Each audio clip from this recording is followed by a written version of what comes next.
Y este episodio es traído a ti gracias a Vázquez Immigration. Cuando se trata de inmigración, no se trata solo de papeles. Se trata de historias, de familias que quieren permanecer unidas y de sueños que merecen ser protegidos. Con más de 10 años de experiencia, el licenciado Joel Vázquez Coñet y su equipo te ofrecen el mejor servicio para que puedas tener la tranquilidad que mereces.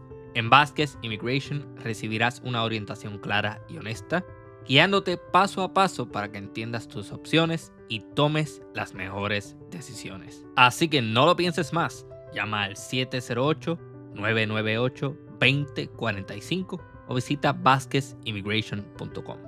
Más información en la descripción de este episodio. Muchísimas gracias a Vázquez Immigration, orgulloso patrocinador de Archipiélago Histórico.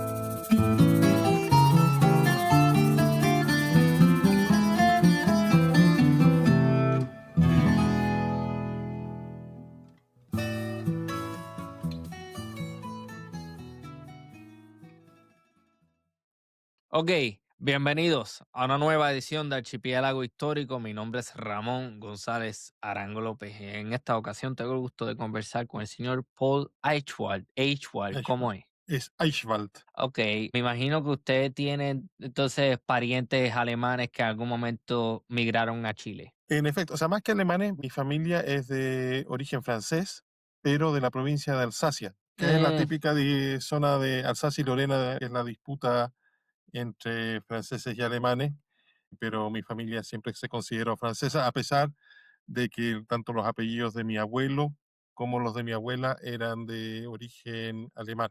pero entonces ellos hablaban francés, ¿o no? Ellos hablaban francés y en la casa, hay una cosa ahí muy, muy curiosa, en la casa mis abuelos, entre ellos hablaban un dialecto, el alsaciano, y yo una vez le pregunté a mi abuelo, porque era muy parecido al alemán, le dije, oye, pero el alsaciano es muy parecido al alemán. Me decía, no, no, no, no, no, se parece al bávaro.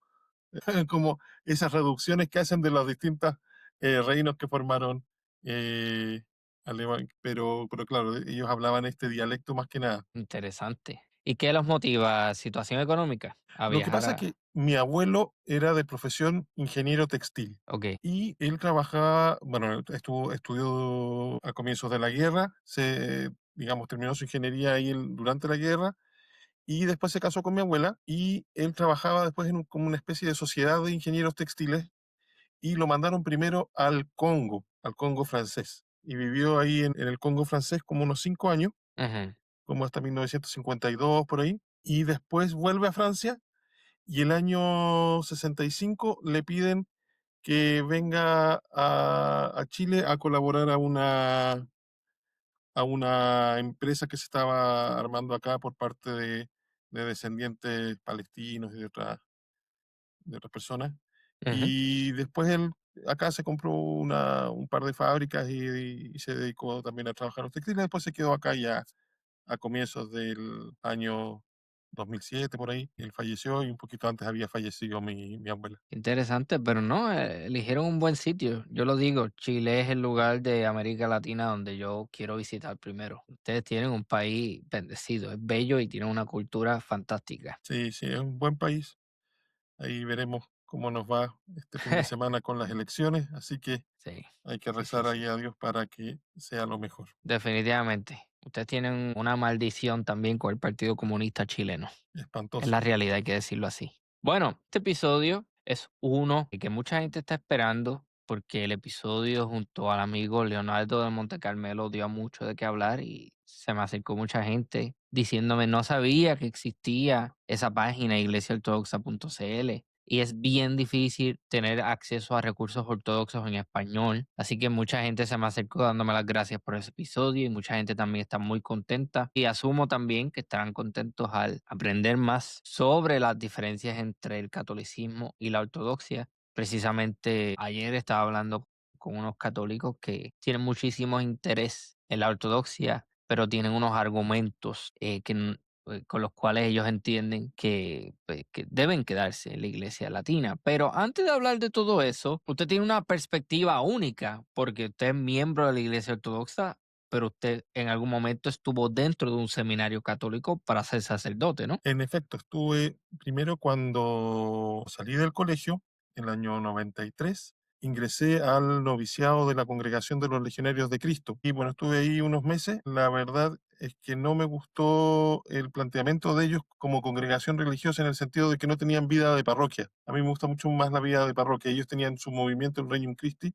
En esa época todavía no sabíamos de todas estas cosas, de estas barbaridades que había hecho el padre Maciel, pero sin perjuicio de eso, la vida, el interior de la congregación tenía una rigidez que era poco natural en cuanto a las formas de piedad, a cómo uno rezaba. Entonces, la verdad es que no me gustó. Y después me cambié al Seminario Mayor de la Diócesis de San Bernardo, que es como una de las diócesis más tradicionales y conservadoras en el ámbito eclesiástico acá en Chile. Acá en Ujú. Chile, digamos, los progresistas dentro de la iglesia le dieron muy duro después del Concilio Vaticano II y son muy pocas las diócesis que tienen seminarios con una formación más o menos decente. Y el seminario de San Bernardo era uno de ellos. Bueno, yo durante el tiempo que estuve en el seminario, y como lo entienden también los católicos romanos, es un proceso tanto de formación como de discernimiento respecto de lo que ellos consideran la vocación sacerdotal. Entonces yo en ese periodo me di cuenta de que no tenía vocación para ser sacerdote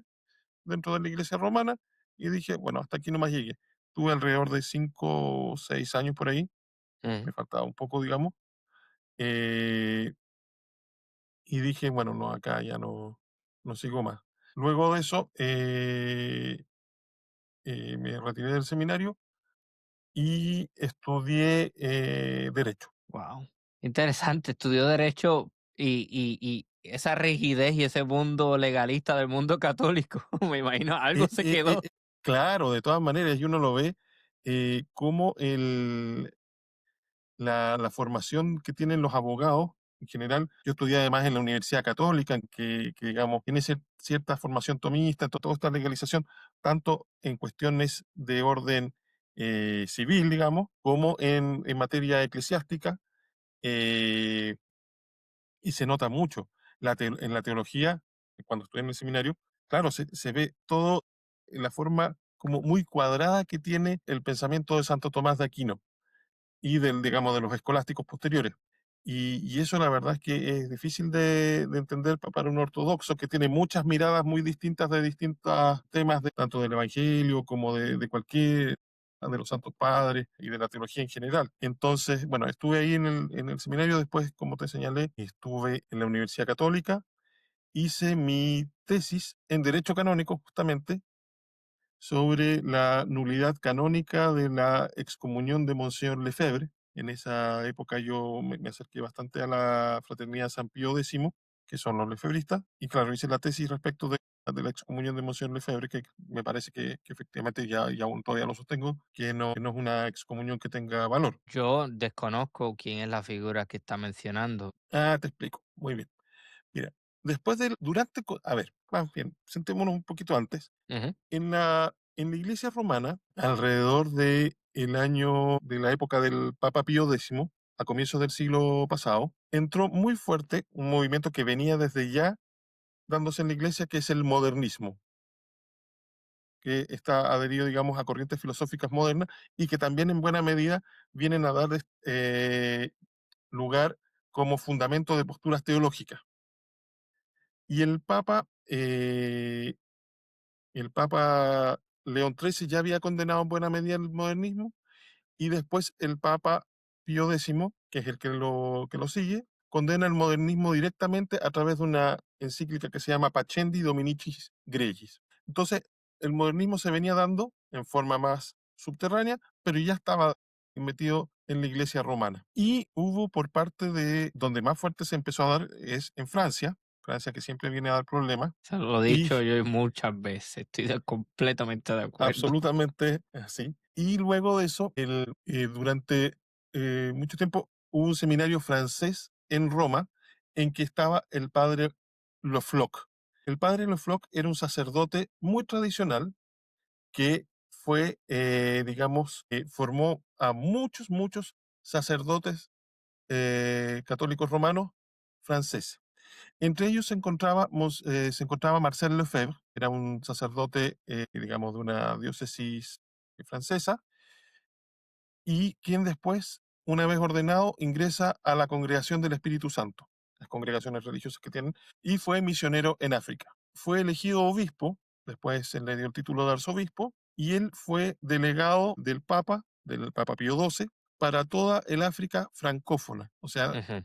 tenía, digamos, tenía toda la supervisión de lo que estaba pasando en las diócesis del África que hablaban en francés. Consideremos ahí el Congo, Madagascar, el Congo belga, Dakar y muchas otras diócesis. Él mismo era arzobispo de Dakar. Él mantuvo un régimen muy tradicional dentro de la formación de la vida cristiana en África. Se construyeron muchas parroquias, hubo un crecimiento muy grande del catolicismo romano en África durante el tiempo en que él fue delegado apostólico. Y como tal fue elegido dentro de las comisiones que prepararon el Concilio Vaticano II, que fue convocado por el Papa Juan XXIII, y prepararon los esquemas sobre los cuales se iban a trabajar el Concilio Vaticano II, digamos, de los textos, y esos textos fueron modificados completamente con este modernismo que venía por detrás, con cuestiones que son absolutamente contrarias a la fe católica romana, incluso también a cuestiones que son contrarias a nuestra fe ortodoxa. Y él se opuso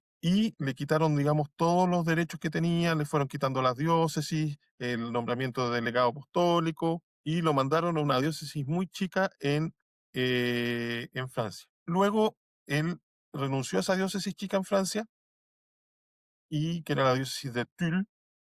Lo envían luego, él lo eligen sus compañeros de congregación, lo eligen como superior general de la congregación del Espíritu Santo. Pero en la congregación también ya había entrado esta filosofía modernista, eh, y todos estos problemas que venían dándose en la Iglesia romana con posterioridad al Concilio Vaticano II, y él renuncia y queda como sin diócesis. Y se le acercan muchos seminaristas y les pide que los ordene sacerdote. Y él funda en Suiza, en Econ, un seminario y una sociedad de vida apostólica, que es la Fraternidad Sacerdotal San Pío X. Y ellos, por ejemplo, no celebran la misa como la celebra la mayoría de los católicos romanos, sino que celebran la misa como se celebraba hasta el Concilio Vaticano II, en latín, con el sacerdote delante del altar, hacen, digamos, vida de piedad conforme a los libros antiguos, etcétera. Esa es la que llaman La misa tridentina, porque esa, ya. viene, se habla así por el Concilio de Trento, Sí, que digamos no son okey. concilios de nosotros, son concilios de la Iglesia romana. Interesantemente, yo estaba con una de las personas con la que yo estuve hablando, me dijo que ha buscado, esa misa y me ha dicho que lamentablemente los obispos la suprimen y que dentro de la iglesia hay mucha gente que está literalmente prohibiendo que se dé esa misa. Claro, lo que pasa ahí también después, en épocas de Juan Pablo II, se permitió en buena medida, primero en la época de Pablo VI, se permitió la misa tridentina en Inglaterra. Hubo un motu propio que fue, digamos, con un movimiento que lo hizo la escritora Agatha Christie, se llama el motu propio Agatha Christie, y que en Inglaterra se permitió en varios lugares la celebración de la misa conforme a los rituales antiguos. Luego, con todo el problema que venía justamente con Monseñor Lefebvre, el año 88, Monseñor Lefebvre consagró 4 obispos sin permiso del Papa, y eso le valió la excomunión. Mi tesis que yo hice en la universidad era justamente para rebatir efectivamente que esa excomunión no tenía valor. Pero más allá de eso, Juan Pablo II dio ciertas libertades a grupos para que pudieran celebrar la misa tridentina y que no se acercaran, digamos, a la fraternidad de San Pío X. Luego, el Papa Benedicto XVI liberó aún más y, digamos, le levantó las excomuniones tanto a Monseñor Lefebvre como a los obispos que él había consagrado, junto con un obispo de Brasil que era Monseñor de Castromayer, y también los que seguían a este obispo de Castromayer les dio, digamos, les dio, digamos, una forma canónica jurídica para que pudieran funcionar. Y después el Papa Francisco restringió nuevamente la misa tridentina. Entonces la restringió mucho y los tratan muy mal. O sea, acá una de las cosas que a mí me caía muy mal de Francisco es que era una persona que se hacía ver muy humilde, pero trataba muy mal a la gente. Dentro de la vida eclesiástica trataba muy mal, y a los grupos tradicionalistas dentro de la iglesia romana los trató pésimo. Y ahora, bueno, están viendo con este papa actualmente qué es lo que pasa, pero aún no han levantado, digamos, la documentación y los decretos que hizo el Papa Francisco. Entonces los obispos que no les gusta la misa tridentina, que no les gusta la misa tradicional romana, están aprovechándose todavía para ir suprimiendo los lugares donde se celebra. Yo también escuché que había un obispo dando un sermón y hablando despectivamente de la tradición. ¿A qué se debe la apatía de un gran sector de la Iglesia Católica a la tradición? Lo que pasa es que entienden, hay una cosa que es como que para ellos la vida de la iglesia es como que tiene un renacer nuevo por el Concilio Vaticano II. Y todo lo que venga de antes, como que no existe o es malo. Entonces, cualquier cosa que venga de anterioridad es visto como una cosa negativa, como una práctica ajena.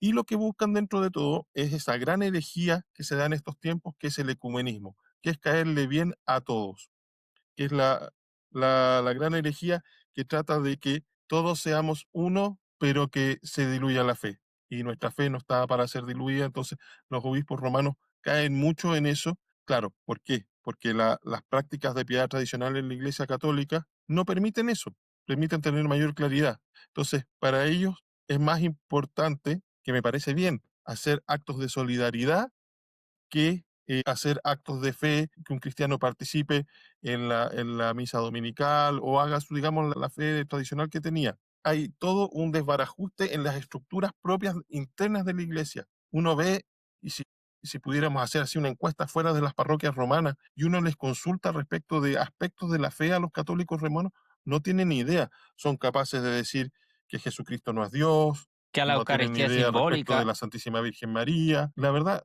pueden hablar incluso de la reencarnación, de una pila de cosas que no son parte de la fe cristiana. Sí, sí, no, yo he escuchado incluso quienes niegan y dicen que la Eucaristía es una cuestión simbólica. Y Absolutamente son influidos católicos. por el protestantismo. Sí, sí. Y se ve eso mucho en los grupos de orden carismático y en ese tipo de cosas. Definitivamente, eso es interesante porque yo me crié en la iglesia católica, mi abuela va todos los viernes y todos los domingos y nosotros íbamos con ella y éramos partícipes del culto carismático todos los viernes. Después que se acababa la misa íbamos al grupo carismático y mirando hacia atrás yo digo, pero es que el grupo carismático no es otra cosa que un protestantismo católico. Tal cual. Y tiene origen en el protestantismo, en el metodismo, en el pentecostalismo. Son cuestiones de esa índole. Por eso es que alguien me preguntó que si yo era católico o protestante y yo un poquito de las dos. En definitiva pasa eso. Sí, Literalmente. Pero yo creo que es preocupante que haya una infiltración de estos grupos en la iglesia, que de hecho hay que decirlo también, dentro de la iglesia ortodoxa tampoco es que suceda. Lo que pasa es que la iglesia ortodoxa tiene una mentalidad completamente diferente en donde estos individuos son la minoría y a los que no se les permite crecer en poder porque se entiende que lo importante es preservar la tradición a toda costa. claro. Y los ortodoxos tenemos muy claro de que no podemos modificar nuestros ritos, que no podemos tocar nuestra fe en nada, porque nos ha venido así desde la era de los apóstoles y desde el mismo Señor Jesucristo. Entonces, es algo que no vamos a tocar y que no podemos tocar, mientras que los romanos entienden ahora como que son cuestiones discutibles, bueno, pero si no estamos de acuerdo en esto, tenemos esto, si al final somos todos hijos de Dios. Sí, pero no. Pregunta que le hago, porque algo que se discute mucho en el mundo romano es esta idea de que uno puede dilucidar y uno puede descubrir o entender con mayor profundidad ciertos misterios de la fe versus el mundo ortodoxo que entiende que ese tipo de preguntas no tienen ni siquiera lugar. No hay por qué cuestionar los misterios de la fe, no hay por qué crear nuevas teologías y nuevos entendimientos o aspirar a entender algo con una mayor profundidad. ¿Qué nos puede decir sobre eso? Ese ímpetu Sí, cientificista hasta cierto punto. claro, de una especie de ciencia dentro de la teología. A mí me pasó cuando recién, antes de crismarme, claro, y uno decía, hay discusiones que para nosotros los ortodoxos no se nos dan, porque son absurdas, porque ya las tenemos resueltas. Por ejemplo, los católicos romanos, como dan la comunión con una sola especie, que es con el pan, y que ocupan pan, digamos, ácimo, dan la hostia consagrada, la teología de ellos se llevó a pensar, bueno, si estamos dando solamente con una especie la Eucaristía, tenemos que validar esto. Y claro, las validaciones que dan es que dicen que en una de las solas especies se encuentra el cuerpo, alma, sangre y divinidad de nuestro Señor Jesucristo. Si consideramos la especie del pan, está el cuerpo, la sangre, el alma y la divinidad de nuestro Señor Jesucristo. Si consideramos por separado la sangre de nuestro Señor, se encuentra ahí el cuerpo, sangre y alma de y la divinidad de nuestro Señor Jesucristo. Y yo pensaba, bueno, y para nosotros los ortodoxos pasará esto. Y es que ni siquiera es un tema de discusión, porque como nosotros nunca vamos a separar de entregar la comunión a los fieles y ni la comunión como la recibe el sacerdote,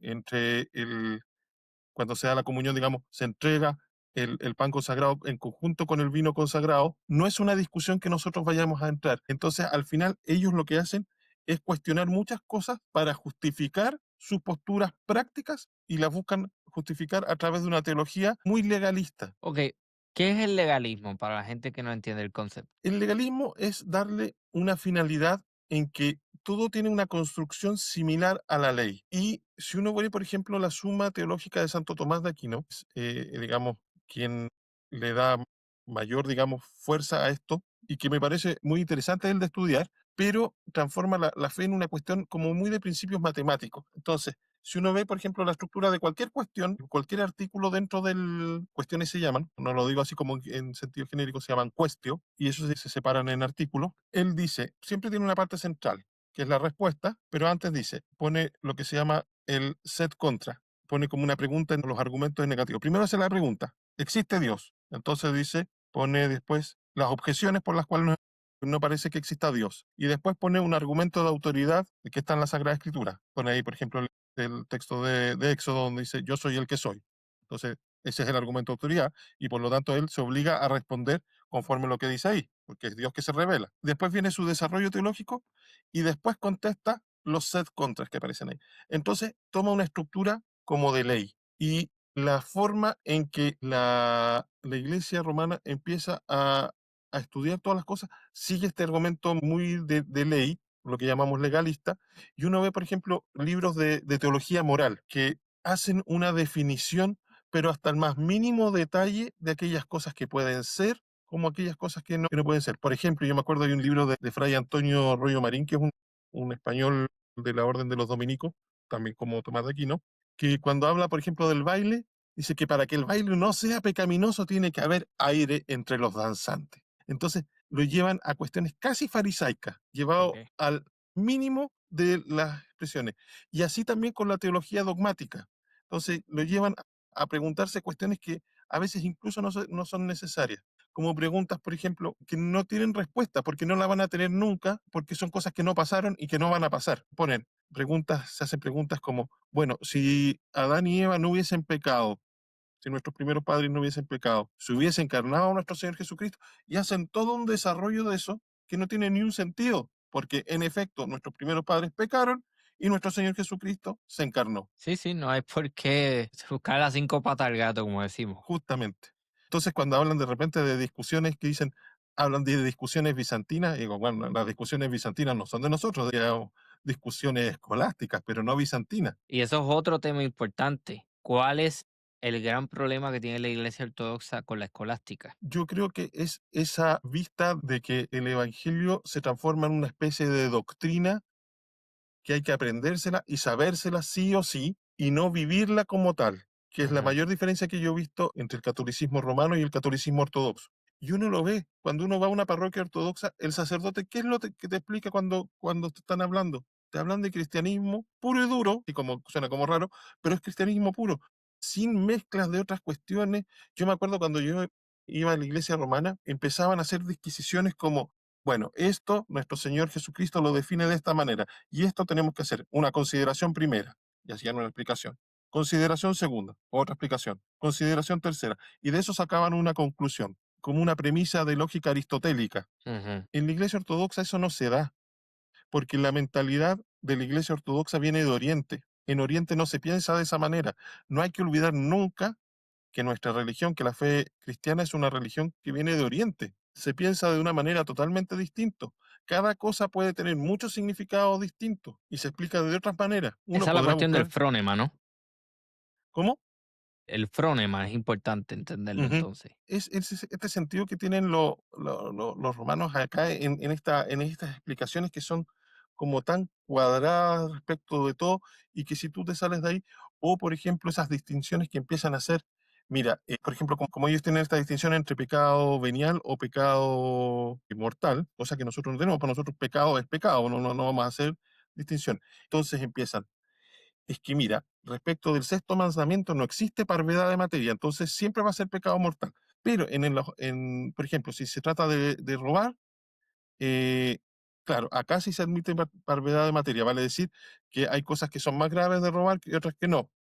Y uno no se los explica porque al final empiezas a buscar tantas circunstancias que no terminas nunca. Y me imagino que entonces eso lleva a que nos vayamos en viajes intelectuales y la práctica de la fe quede en un segundo plano. Absolutamente. Y uno ve en ese sentido faltas de caridad. A mí algo que me llamó mucho la atención cuando empecé a ir a la parroquia ortodoxa donde estoy es, y que me pasó también con, una vez invité a un compañero del seminario, cuando yo estuve y que también se retiró, y que le llamó también mucho la atención a él, era el trato que había cuando salíamos de la Divina Liturgia, el trato que tenía la gente. Miren cómo se quieren. Eso se da perfectamente, por lo menos yo en la parroquia donde estoy muy, muy a gusto. Tú sales de la parroquia cuando termina la Divina Liturgia, que nos vamos a tomar un café y todo, y tú ves cómo conversan y se nota mucho cariño entre todos. Cosa que jamás en ninguna de las parroquias que estuve cuando estuve en la iglesia romana lo vi. Nunca lo vi. Sí, sí, sí. Yo comparto eso, lo comparto esa observación. Pero a mí me resulta bien importante también el énfasis en, olvídate de entender las cosas a profundidad necesariamente y olvídate de citarme exactamente versículo por versículo, qué sé yo, el Evangelio de Mateo. Ve y vive el cristianismo. Tal cual. Ve y dale de comida al que no tiene comida. Ve y dale abrigo al que no tiene abrigo. Ve y todos los días niégate a ti mismo, carga una cruz y trata de ser la mejor versión de ti mismo que puedes ser siguiendo el ejemplo de Jesucristo. Ujú. Es Bueno, así de fácil. así es, el padre Francisco Salvador, nuestro párroco, el padre ecónomo de la iglesia, hace un par de meses atrás estuvo en el Monte Athos y nos contaba que cuando él llegó le preguntó a un monje que por qué hacían esto de atender tan bien a toda la gente, que va, y decía que el monje le dijo, porque tuve hambre y me diste de comer. No hay más explicación. Acabó. Entonces, ¿qué le va a contestar uno a eso? Ah, el asunto de la y es que hasta en la terminología se nota esta rigidez. El asunto de la genuflexión, que en la iglesia ortodoxa no necesariamente hay prostración en los domingos. ¿Cuáles son las diferencias en estas actitudes y a qué se deben?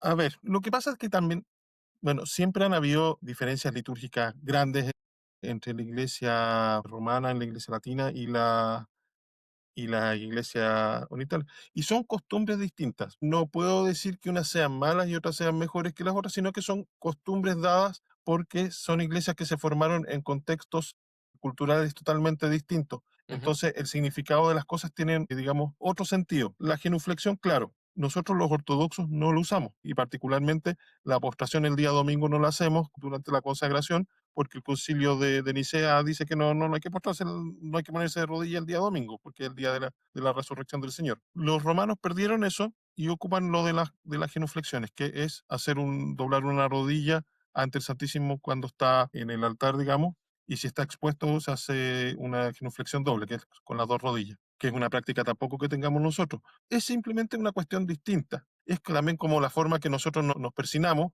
que supone la forma oriental de hacerlo, y los católicos romanos tienen una forma distinta. ¿Es malo, digamos, lo que están haciendo ellos? No, porque supone una costumbre que ellos tienen de épocas antiguas y nosotros lo hicimos de otra manera. Lo que pasa es que, y ahí es muy triste, la situación que, por ejemplo, tienen los uniatas, que han tratado de ir unificando y adquiriendo formas romanas dentro de liturgias orientales. No sé si, Ok, ¿quiénes son estos? Me está hablando de, por ejemplo, los de Montenegro, que son una iglesia oriental que está en comunión con Roma. por ejemplo, Ajá. hay también, por ejemplo, en Antioquía, de donde es la iglesia que somos nosotros, hay un grupo de uniatas ellos se hacen llamar también así patriarcado de Antioquía, pero no lo son, pues el patriarcado original es el ortodoxo. Y ellos tienen, por ejemplo, prácticas que son muy propias de la iglesia romana. Por ejemplo, cuando celebra un obispo, celebra igual que un sacerdote, no celebra de manera pontifical. como tenemos nosotros, sino que celebra como cualquier sacerdote, hace las funciones que hace el sacerdote, o por ejemplo, la forma de consagrar el pan, hacen pedacitos de pan pequeño y los dan no con la cucharilla como nosotros, sino que se les da por intención, vale decir que el sacerdote toma un pedacito de este pan consagrado, lo mete adentro del cáliz y se lo da a los fieles, que es la forma que dan la comunión bajo las dos especies los romanos, cuando la dan bajo las dos especies. Entonces, también uno ve en la vestimenta el uso de, en vez del estijarion, que es la vestidura blanca que se pone el sacerdote antes de ponerse el resto de los ornamentos, muchos uniatas ocupan alba, que es la vestidura romana. Entonces, incluso ocupan estas albas que tienen encaje, que son propias de la iglesia romana. Van perdiendo la institución, empiezan a ocupar imágenes en tres dimensiones, lo que llaman imágenes de bulto, sobre todo devociones más nuevas como la Virgen de Fátima y otras cosas así,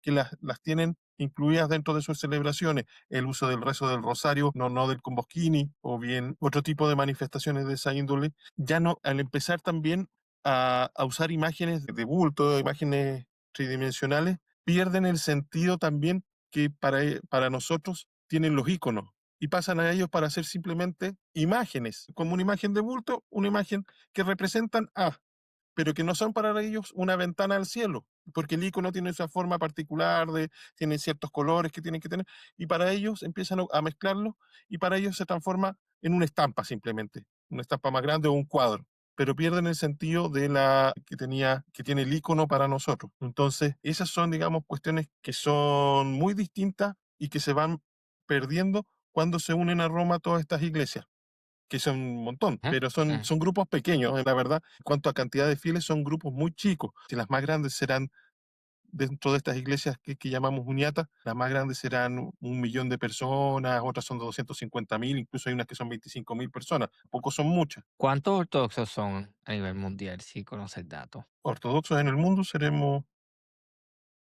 tengo entendido que como entre 300, 400 millones, algo así. Yo creo que en Sobre todo Rusia solamente dando, hay 200 millones, algo así. claro, en Rusia es donde más se da. Interesante. Ok, ¿cuál es otra diferencia que ve a grandes rasgos entre el catolicismo y la ortodoxia que vale la pena también aclarar? La iglesia ortodoxa es católica en el sentido de que es universal, porque eso es lo que significa el Absolutamente. término. Y que tenemos la universalidad de los medios de salvación. Primero, yo creo que hay que siempre tener en consideración, y acá para que no nos perdamos y para que sepamos que estamos haciendo bien las cosas, hay un santo que es un monje de lo que podría llamarse Francia ahora, de una isla chica que se llama Lerins. No sé si has escuchado San Vicente de Lerins. No. San Vicente de Lerins es un santo del año 450 más o menos. Falleció en 450 y es un monje que nació en Toulouse, parte de Francia, y que después se hizo monje en esta isla de Lerins, que es una isla chiquitita que está ahí cerca de las costas de Marsella, en Francia. Ahí escribió un libro que se llama El Conmonitorio, que es un opúsculo chiquitito. Y esto lo escribió de haber sido por ahí por el año 430, 434, y él señala ahí cómo tiene que ser la fe, y pone como una regla de la fe. Muy latino, pero pone su regla de la fe y que es muy útil. Y dice que, ¿cómo tenemos que creer? Y lo dice en latín, dice, quod semper, quod ubique, quod ad omnibus. Y esto se traduce que tenemos que creer solo y todo cuanto fue creído. Siempre, siempre, lo que hemos creído siempre, por todos y en todas partes. Y ahí define qué es lo que tenemos que creer nosotros como cristianos católicos ortodoxos. Lo que hemos creído siempre, por todos y en todas partes. Entonces, la fe que tengo yo en este momento, ¿es la misma fe que tenía San Juan Crisóstomo? Sí, porque la hemos creído siempre, todos y en todas partes. ¿Es la misma fe que tenían los mártires romanos del siglo I? Ciertamente. ¿Que tenían los mártires que murieron en Antioquía? Ciertamente. ¿Es la misma fe que tenían los apóstoles? Ciertamente. No la hemos cambiado. Entonces, eso es un elemento que tenemos que considerar siempre, por todos, siempre y en todas partes. Quien se sale de eso pierde este elemento de tener la fe verdadera. Ujú. Entonces, cuando te dicen de repente, no, que en el año 1854 eh, definimos el dogma de la Inmaculada Concepción, porque lo hemos creído siempre, lo hemos creído todos, no, y se ha creído en todas partes, fija. Entonces ahí ya nos perdemos. Se pierde en la Iglesia romana en cuestiones propias de ellos. La infalibilidad del romano pontífice. ¿Te está gustando este podcast? Si es así, suscríbete para no perderte ningún episodio nuevo.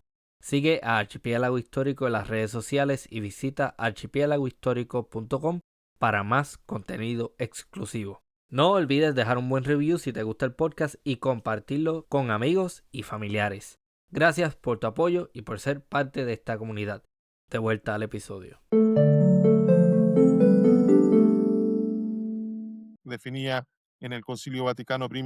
Entonces, ¿la han creído todos, siempre y en todo lugar? No, porque si uno ve los documentos hasta el año 1000, los documentos que venían tanto de Roma como los reconocimientos que hacían los otros patriarcas de la pentarquía, los otros cuatro patriarcas, claro, le reconocen al Papa un primado de honor, indudablemente, pero no le reconocen de ninguna manera que sea infalible, ni que sea cabeza de la iglesia, porque la cabeza de la iglesia es nuestro Señor Jesucristo. Él no es el vicario de Cristo. Vicario es alguien que reemplaza a otro cuando no está. Pero si nosotros decimos que nuestro Señor Jesucristo, que es la cabeza de la iglesia, resucitó, es porque está presente. Y lo creemos firmemente. Hay algo que me gustaría aclarar también, que es importante y lo acabo de mencionar. La cuestión de la primacía de honor y la cuestión de que haya un patriarca que de hecho, hasta donde tengo entendido, el Papa no es otra cosa que un patriarca latino. Tal Es cual, la misma idea. es la misma idea, es el mismo sentido. Ahora, primero partamos por definiciones históricas. ¿Qué iglesias es la primera fundada? La primera iglesia fundada, porque acá siempre dicen, no, es que nosotros somos la primera iglesia, dicen los romanos. No, la primera iglesia fundada es la iglesia de Jerusalén, que fue fundada por el apóstol Santiago, el hermano del Señor. Esa es la primera iglesia fundada. Luego se fueron fundando las otras iglesias. La iglesia de Antioquía, que es del patriarcado que mi parroquia depende, es fundada por San Pedro y por San Pablo. La iglesia de Constantinopla es fundada por San Andrés. La iglesia de Alejandría es fundada por San Marcos. Y así tenemos diversidad de iglesias. Entonces uno dice, bueno, ¿y la iglesia de Roma quién la fundó? ¿San Pedro? Tampoco, porque San Pedro va a Roma, efectivamente, pero se encuentra con una comunidad que ya existía. San Pablo le escribe a los romanos. ¿Por qué? Porque ya existía una comunidad ahí. Lo más probable es que la comunidad que haya fundado la iglesia de Roma hayan sido cristianos que se dedicaban junto con los judíos a hacer comercio y llegaron hasta Roma y fundaron sus primeras comunidades allá. Y cuando San Pedro y San Pablo van a Roma, había una comunidad. Efectivamente, el Papa habrá tenido el título de obispo de Roma. Sí, puede ser. Y murió en Roma y dio su sangre en Roma, San Pedro. De todas maneras, eso es indudable. Su sangre en Roma, al igual que San Pablo, que murieron en Roma alrededor del año 64, 67, según varía un poco los historiadores. Y después, quienes fueron San Lino y San Clemente, fueron el tercero o cuarto papa de Roma, el segundo o tercero papa de Roma. Pero incluso se habla de que ellos habrían sido ordenados obispos, consagrados obispos por San Pablo, por San Pedro, y que incluso pueden haber funcionado al mismo tiempo como unas especies de delegados, como vicarios, como se llamaba, se entiende ahora así como una especie de vicario apostólico del Papa en Roma. Después se les ha ido dando el nombre de papas y se les entiende que uno va primero que el otro, pero en estricto rigor no hay certeza al respecto de quién fundó la iglesia de Roma. San Pedro fue cabeza de la iglesia de Roma, sí, lo fue, pero eso no significa que tenga un primado en particular respecto de los otros. Era uno de los apóstoles más queridos por el Señor de todas maneras, como amaba a todos, como amaba a San Juan, como a San Andrés, que fue el primer llamado, pero no tiene una autoridad especial, porque cuando y siempre se toman del texto de San Mateo 16, 18, cuando le dice, tú eres Pedro y sobre esta piedra edificaré mi iglesia. Si uno ve el texto griego, habla como de piedrita, sobre esta piedrita edificaré mi iglesia, que es la fe, no es él como piedra. Sería bien extraño que nuestro Señor Jesucristo viniera a instituir la iglesia sobre una sola persona. Habla de la fe de la iglesia, sobre la fe que tú tienes, que es una fe grande, pero que es una piedrita. Sobre esa piedrita se edificará mi iglesia. Y la iglesia ortodoxa siempre ha considerado que el Papa de Roma es un primus inter pares, un primero entre iguales. Entonces hay una igualdad entre el patriarca, por lo menos hasta el siglo X, entre el patriarca de Roma, el patriarca de Constantinopla, el patriarca de Jerusalén, el patriarca de Antioquía y el patriarca de Alejandría. Es el primero, pero que eso no supone de ninguna manera una jurisdicción universal respecto de los otros, sino que es un primus inter pares. Y claro, eso significaría, por ejemplo, que nunca se le dejó de hacer, porque en los concilios ecuménicos, los 7 que reconocemos, los 7 concilios, no asistió el Papa, no así los otros patriarcas, pero mandaba un emisario y siempre se consideró su opinión como importante y no podía resolverse sin que él no estuviera representado por alguien o bien si hubiese estado presente, cosa que no pasó. Pero siempre se consideró la opinión, o en muchas cosas el patriarca de Constantinopla o el patriarca de algún otro de los patriarcados le mandó a consultar al patriarca de Roma qué es lo que decía, pero eso no significaba que tuviera una superioridad, sino que era dentro de la igualdad, a ver, tenemos que tener un consenso. ¿Qué dices tú? Es interesante también porque es un argumento que para mí sería lo mismo que si Constantinopla dijera, este es el universal porque fue fundada por San Andrés y San Andrés fue el primero llamado. Tal Es cual un argumento que es absurdo. es absurdo. O decimos, no, la primera iglesia fundada fue la de Jerusalén, entonces esta es la primera iglesia y la cabeza tiene que ser de toda la iglesia y tiene la jurisdicción universal en Jerusalén. No, Es una actitud de concilio. Así claro. es como se toman decisiones. Y los apóstoles siempre funcionaron como un cuerpo colegiado. Si uno ve, después de resucitar, entre que nuestro Señor Jesucristo muere en la cruz y resucita, los apóstoles se juntaron y bueno, ¿y qué pasaba ahí? Y decidían entre ellos. O después, antes de Pentecostés, estaban reunidos todos en forma colegiada, nunca de manera distinta. O lo que llamamos el Concilio de Jerusalén, respecto de estas prácticas judaizantes que se daban y que San Pedro estaba más de acuerdo y San Pablo no, y que San Pablo lo reprende, se actuó en forma colegiada. Y siempre ha sido así, pero de repente Roma empezó a tomar esta deriva más autoritaria, considerando que tiene una autoridad especial por sobre los demás apóstoles. Y entienden que tienen un primado así como de jurisdicción y un primado doctrinal. Y esto es tanto así que lleva a una cuestión media rara de pensar que esto le permite al Papa tener ciertas prerrogativas que son propias de él, como es esta proclamación que se hace en el Concilio Vaticano I, en el año 1870, sobre la infalibilidad papal. Vale decir de que el Papa se habla de manera ex cátedra, o sea, de manera solemne, no de respecto de cualquier cosa, porque también se entiende mal. Entre los mismos católicos romanos lo entienden mal. Cuando habla de manera solemne, ex cátedra, sobre cuestiones de fe y moral, es infalible. No se puede equivocar. Y la iglesia es infalible en su conjunto. La iglesia es la que no se equivoca, pero no es el Papa. Mm, No le corresponde esa prerrogativa, porque Cristo no lo definió de esa manera. Y eso, por ejemplo, cuando fue la proclamación dogmática en 1870, ujú. hubo una gran parte de la iglesia de Holanda y de otras iglesias locales adscritas a la iglesia romana que se separaron y se formaron lo que se llaman los viejos católicos, que siguen todas las prácticas de la iglesia romana y la doctrina de la iglesia romana, salvo en esto. Y eso Interesante. sí, los viejos católicos. Para nosotros, en vez de seguir este modelo que es como una especie de monarquía centralizada, nosotros entendemos que la iglesia es un cuerpo sinodal, colegiado, que está formado por este sínodo de obispos que tiene cada iglesia. Yo estoy desarrollando una opinión, porque yo pienso que en cuanto a la iglesia y el Estado, la iglesia no debe meterse en los asuntos del Estado, porque la iglesia ya de por sí está siendo atacada constantemente en el plano espiritual. Y la iglesia tiene una responsabilidad principal, que es la responsabilidad espiritual. A la vez que la iglesia comienza a meterse con ideologías políticas y empieza a meterse en las cuestiones propiamente de este mundo, corre el riesgo de que muchos de sus líderes caigan en el mundo, en el sentido de que ahora hay una cuestión de poder, de ambición, y lo espiritual pasa a un segundo plano. ¿Cómo lo ve usted? Mira, acá es fácil. Nuestro Señor Jesucristo, cuando después de que es enjuiciado y habla con Pilato después de que lo azotan, y le dice, Pilato le dice, ¿tú eres rey? Y Jesucristo le dice, sí, soy rey, pero mi reino no es de este mundo. Entonces la iglesia también está en otra cosa, porque la iglesia para estar metida en los asuntos de la mundanidad.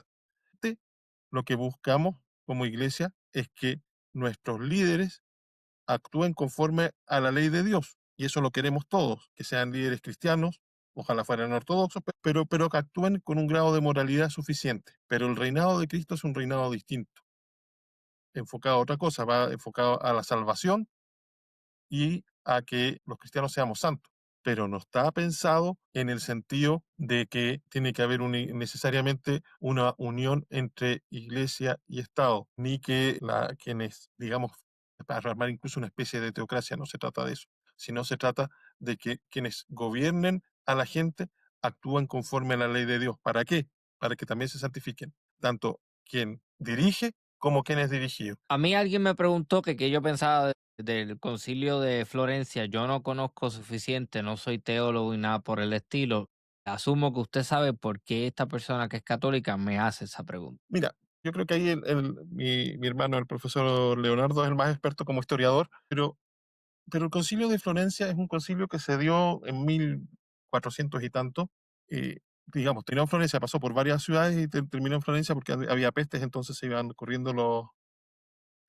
eh, y fue anterior a la caída de Constantinopla. Y lo que buscó ahí, participó el emperador de Constantinopla, fue junto con el patriarca de Constantinopla y con otros obispos de ortodoxos, y en buena medida se buscó la reunificación, si es que se puede hablar de reunificación, porque nosotros entendemos y rezamos en el credo que somos una iglesia. Cuando hablamos de reunificación, lo que tendremos que entender es que la iglesia romana vuelva a estar siendo parte de la iglesia ortodoxa. Ujú. Pero, pero en términos romanos, hablemoslo, hablaban de una especie de reunificación en que se le reconocía a la Iglesia Ortodoxa, digamos, su prerrogativa, se iban a reconocer sus órdenes, se iban a reconocer las formas litúrgicas de la Iglesia Ortodoxa, pero tenían que reconocer en buena medida este primado del especial que tiene el obispo de Roma y reconocer ciertas cuestiones doctrinales que no nos pertenecen a nosotros, como son el purgatorio, como es el filioque y otras herejías más. Entonces, en algún momento casi pisamos el palito, como decimos acá en Chile, que fue, no sé si ustedes ocupan esa expresión de casi pisar el palito, No, pero sé lo que significa, lo que entiendo. significa que estuvimos a punto Caer en la de caer, trampa. Ajá. y gracias a la intervención de varios obispos, entre los cuales se encuentra San Marcos de Éfeso, no se firmaron los documentos y no se produjo esta unificación con Roma por parte de nuestra iglesia, porque en ¿Cuál es el í definitiva Ajá. era caer en las herejías propias de ellos y reconocerlas. ¿Cuál es el ímpetu de que el papa sea el líder de todo? Una cuestión propia de Roma. Lo que pasa que hay cuestiones históricas también en el sentido de que, como entendían que Roma era de mezclar un poco el sentido del poder temporal en cuestiones de la iglesia, en el sentido de que, claro, como Roma era la cabeza del imperio, como ciudad principal, bueno, Roma como la diócesis fundada ahí también tiene que serlo. Y Ujú. porque San Pedro era el principal de los obispos según ellos y de los principales de los apóstoles, bueno, también nosotros acá somos la cabeza de la iglesia y todos tienen que estar bajo nosotros. Pero ese ímpetu y ese énfasis no tiene ningún sentido, porque si tú lo ves, las iglesias ortodoxas, la tetrarquía que quedó después y después, bueno, las otras iglesias como el Patriarcado de Moscú, hemos funcionado bien, hemos mantenido la fe, cosa que ellos no han hecho, sin necesidad de que haya una cabeza supervigilante con una jurisdicción universal. Nosotros hemos funcionado, si tú ves la fe que tenemos los cristianos ortodoxos de Antioquía, con los del patriarcado de Alejandría, o del patriarcado de Moscú o de Constantinopla, lo que creemos es lo mismo. Entonces, uno, claro, si decimos es que ya no estamos con Roma, nosotros perdimos la fe, no tenemos una fe verdadera, podría decir alguien, un romano, porque ustedes no se encuentran bajo las dos jurisdicciones. Oiga, nosotros en estos 10 siglos hemos seguido siendo la misma iglesia, no hemos cambiado nada. Habrá ciertas prácticas litúrgicas un poco distintas, particularmente de los ortodoxos eslavos, que ocupan ornamentos un poco distintos, tienen ciertas cuestiones, pero doctrinalmente son lo mismo, son exactamente iguales. La iglesia de Roma no, la iglesia de Roma tiene una fe totalmente distinta. Y ellos han ido cambiando. Y ellos han tenido dentro de la iglesia romana una cantidad de herejías que les han producido divisiones internas más grandes, divisiones que han salido al exterior, como el protestantismo y todas las ramas derivadas de ahí, pero divisiones internas que se mantienen aún. Y de hecho, el protestantismo sale de la Iglesia católica romana, Sale de la iglesia católica, no sale de la Iglesia ortodoxa. para nada. Entonces, si se quiere ser un poquito más provocador, Uno puede decir que en efecto la Iglesia Católica Romana es protestante también, por todos los Claro, cambios que ha hecho. tal cual. Y de hecho, ¿qué hace?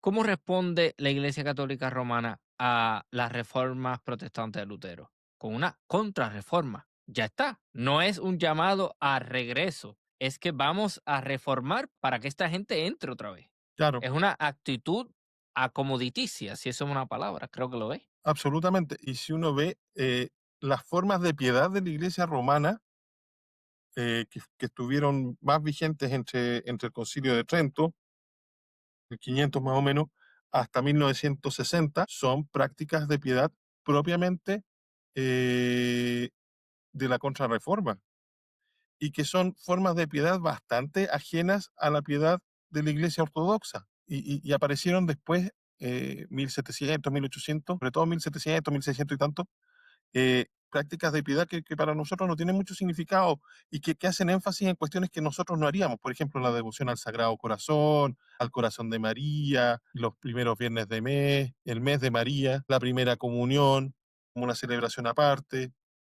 Son cuestiones que para nosotros no tienen mayor sentido. ¿De dónde sale esta práctica de la adoración del divino niño que en la Iglesia Ortodoxa no existe? A ver, lo que pasa es que acá es que no sé exactamente a qué le llamas tú la adoración al divino niño, sino que es al niño Dios en alguna manifestación. Lo que pasa es que para los romanos las son muy amigos y le dan mucho valor a las apariciones de la Virgen o de algún santo o de nuestro Señor Jesucristo en algún lado. Para nosotros existen, digamos, por ejemplo, tenemos ciertas manifestaciones especiales de la Santísima Virgen a través de un icono que digamos, ha soltado algún aceite, algún mirro. Para nosotros tiene importancia eso, pero no es algo que nos vaya a cambiar la fe. Para los romanos, ese tipo de cuestiones son fundamentales las apariciones que doctrinalmente para ellos no tienen un valor tan grande, pero sí vienen dentro de las prácticas de piedad a cambiar todo.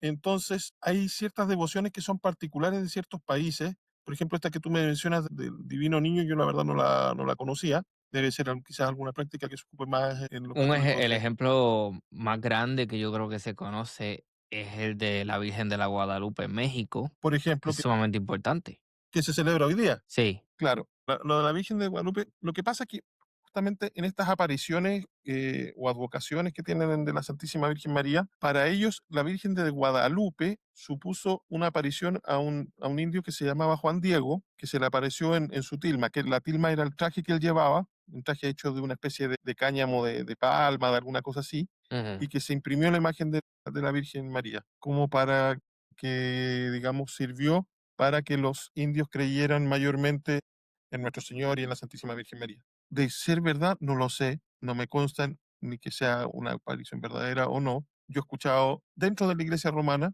gente que lo defiende a rajatabla y hay experimentos y cuestiones que han defendido de que la imagen, de hecho, el material con que está hecho es un material vegetal, por lo tanto se debería haber degradado durante el tiempo que tiene, digamos, tiene como 500 años, pero ahí está vivo, digamos, no le ha pasado nada.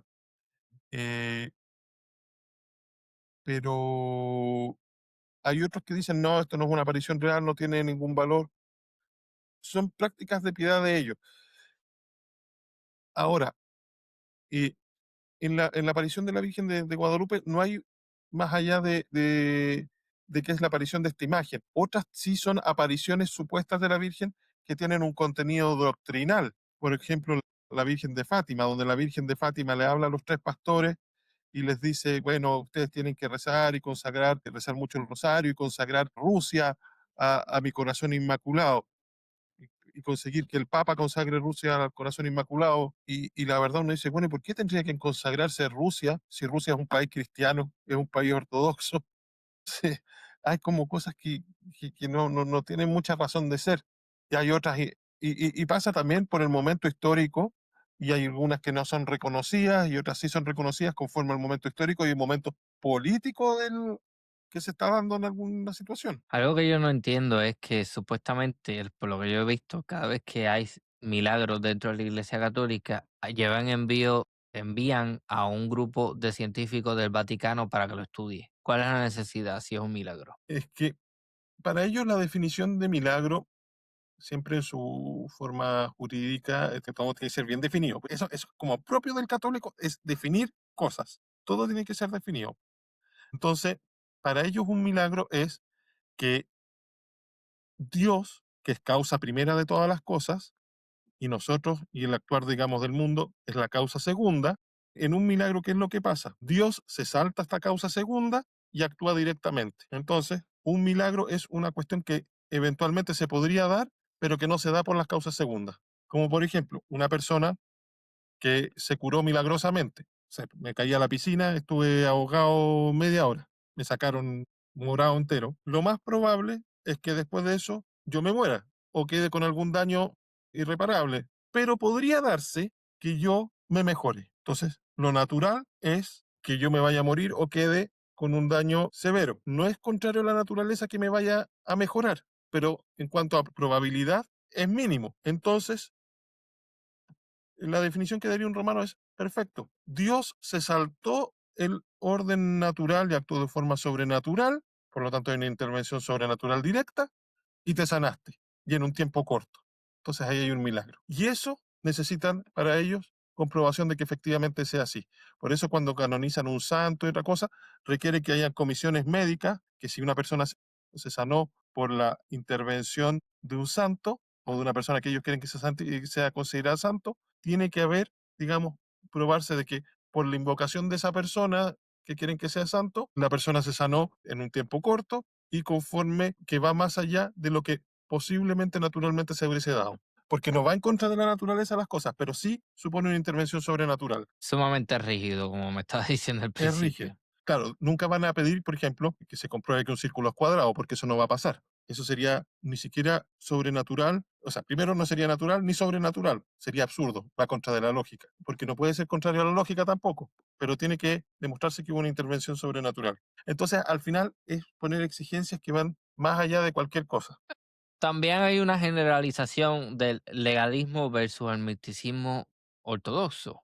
¿Qué nos puedes añadir sobre eso? Bueno, ahí en cuanto a las prácticas litúrgicas que tienen, en cuanto a las formas. Lo que pasa es que si tú ves santos que son místicos o el misticismo ortodoxo, supone cuestiones muy naturales y muy simples. Si tú ves a San Paisios o a San José Lesicasta u otros santos del Monte Athos, son personas que actúan con mucha naturalidad, pero en esa naturalidad y en esa vía conforme a la naturaleza que Dios nos ha dado. Y esa naturaleza elevada por la fe y por la gracia de Dios, y este proceso que conocemos como teosis, en que nos vamos acercando cada vez más a Dios, ellos son capaces de estar mucho más cerca de Dios. Mientras que en la iglesia romana todo pasa por casi una especie de sufrimiento. Si uno lee, por ejemplo, a mí me gustaba mucho una santa que es chilena, una santa de la Orden del Carmen, Santa Teresa de los Andes, y yo la leí ahora últimamente y la encuentro de un dolor y de un sufrimiento que va más allá de lo que uno, de una penitencia exagerada, antinatural. Entonces, son cuestiones que van más allá de lo que nos pide el Evangelio. O sea, al final es eh, la vida cristiana, si uno ve también en la vida de Santa Teresa de Ávila, que es una gran mística, digamos, que tiene la iglesia romana, y que hablaba de que ella estuvo 15 años en una sequía espiritual tremenda. La verdad es que uno dice, ya, pero fue nomás y pasó eso. ¿Por qué no viven en una vida, lo que dice San Pablo, la libertad de los hijos de Dios?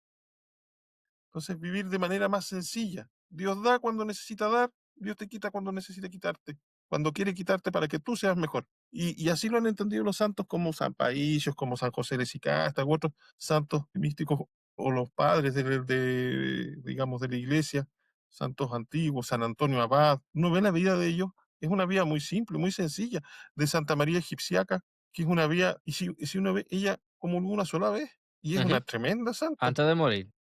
antes de morir y vivía en el desierto, o este santo ruso, ¿cómo se llama? San Serafín de Sarov, que tenía una vida muy sencilla y que los animales después se le acercaban a él y estaban en plena cercanía con él. Y animales, digamos, que uno no se acercaría ni por si acaso, de un oso. Por eso siempre lo de su icono aparece con un oso cerca. ¿Qué otra cosa usted entiende que un católico romano diría es una diferencia muy grande que tiene con la ortodoxia? Yo creo que una cuestión que es fundamental es el cuidado que nosotros tenemos hacia nuestras prácticas litúrgicas, que la Iglesia romana ha perdido completamente, completamente, y no es que sean tampoco unificadas de nosotros, sino de porque unificados suena como un término muy, muy duro, sino que dan cuenta de la unión que hay entre toda la Iglesia Ortodoxa, que celebramos siempre lo mismo y de la misma manera.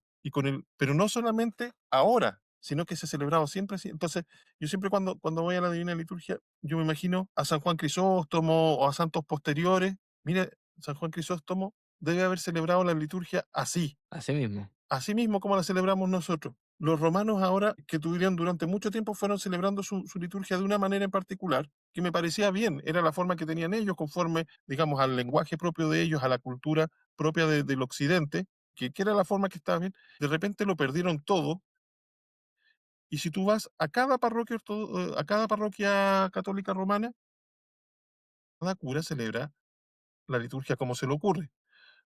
Primero, los textos litúrgicos dan la posibilidad de que haya muchos cambios.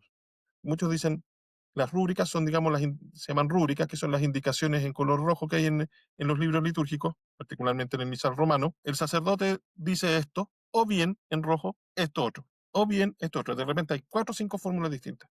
Entonces nosotros no tenemos eso. Nosotros hacemos siempre lo mismo, de la misma manera, y repetimos de la misma manera, y lo vamos a repetir hasta la segunda venida de nuestro Señor Jesucristo. Y no lo vamos a cambiar, y no porque seamos duros de cabeza, sino porque sabemos que eso anda bien, funciona bien, es bueno para nosotros y porque lo hemos hecho siempre. Y no, yo no voy a cambiar, o sea, yo no tengo teoría alguna, pero yo no cambiaría nada de lo que ha rezado un santo hace 200 años, hace 300 años, hace 1000 años. No soy nadie para venir a cambiar eso. Y tú vas a cualquier iglesia romana y te encuentras con que cada cura ahora cambia y hace lo que se le ocurre, no se ponen todos los ornamentos que corresponden para celebrar la misa, ocupan instrumentos que son indignos para celebrar la misa, guitarras, bombos, baterías, guitarras eléctricas, cuestiones, los cantos, los textos litúrgicos de los cantos son cuestiones horrorosas, con tendencias políticas muchas veces, otras veces llenos de herejías, porque alguien compone una canción y llega a la parroquia, mira, ¿sabes que me conocí esta canción? Alguien me la enseñó, mira, la podríamos tocar. El sacerdote ni siquiera pone atención a lo que van a cantar. Llega y deja que el coro cante. No tiene ni idea. No es como nosotros que tenemos ordenado que va el tropario acá de tal y que fue hecho hace mucho tiempo y que nadie lo va a cambiar porque seguimos rezando de la misma manera. Ahora, los romanos, el mismo clero, no solamente vemos, digamos, como señalamos al comienzo, que hay una ignorancia grande por parte de los fieles respecto de la doctrina. El mismo clero tiene una formación malísima, malísima. Yo estuve en un seminario bueno, el seminario bueno que debe haber en Chile, donde se enseñaba, digamos, la doctrina católica romana bien, pero yo veía otros seminarios, de repente había, digamos, encuentros interdiocesanos de seminarios y otras cosas, y uno veía cuestiones gente que hablaba cuestiones pero rarísimas, contrarias a la fe, politizados completamente. Entonces, no hay ningún sentido de fe. Ese es el asunto. Por eso es que yo choco mucho con los católicos tradicionalistas que son politizados. También, Porque terminan convirtiéndose en fanáticos políticos y terminan persiguiendo ideologías políticas por encima de su propio crecimiento intelectual y se obsesionan con esto. absolutamente. O sea, cuando yo participaba en la Fraternidad San Pío X, que son los lefebristas, habían fijaciones con ciertas cuestiones que yo las encontraba, pero una estupidez. Una era el monarquismo. Les daba con que el mejor sistema de gobierno era la monarquía. Yo no lo dudo, me parece bien la monarquía. Dentro de los sistemas políticos me parece, digamos, uno de los mejores. Siempre Ajá. que tengamos, que hubiese un buen rey y aquellos países que tienen, digamos, la costumbre de tener rey, porque también no se trata de imponer cuestiones que no funcionan.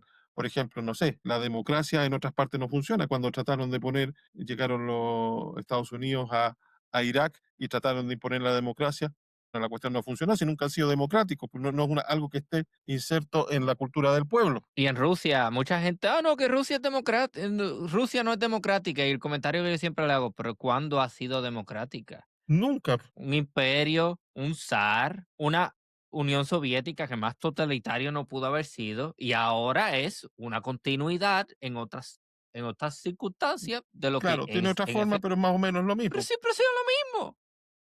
La ideología que hay detrás es otra, pero digamos, son gobiernos fuertes, digamos, Sí, pero los unipersonales rusos fuertes. no conocen otra. Eso es lo que a ellos les gusta, porque es lo que conocen y Claro, funciona. absolutamente. Y entonces era esa defensa de la monarquía. Y otra cuestión que decía, que defendían a ultranza era el carlismo. Sí, Y decía, ¿Y de qué puede servir el carlismo acá? De hecho, peleaba mucho con un señor, le decía, yo creo que, ¿sabes qué? Mira, en Singapur el carlismo es lo mejor que podría pasarle. Y me decía, sí, de todas maneras, y lo decía convencido, yo se lo estaba diciendo como ironía, y él me decía, no, sí, de todas maneras, en Singapur funcionaría perfecto el carlismo. Entonces eran cosas, pero muy raras, y lo defendían a rajatabla. Ujú.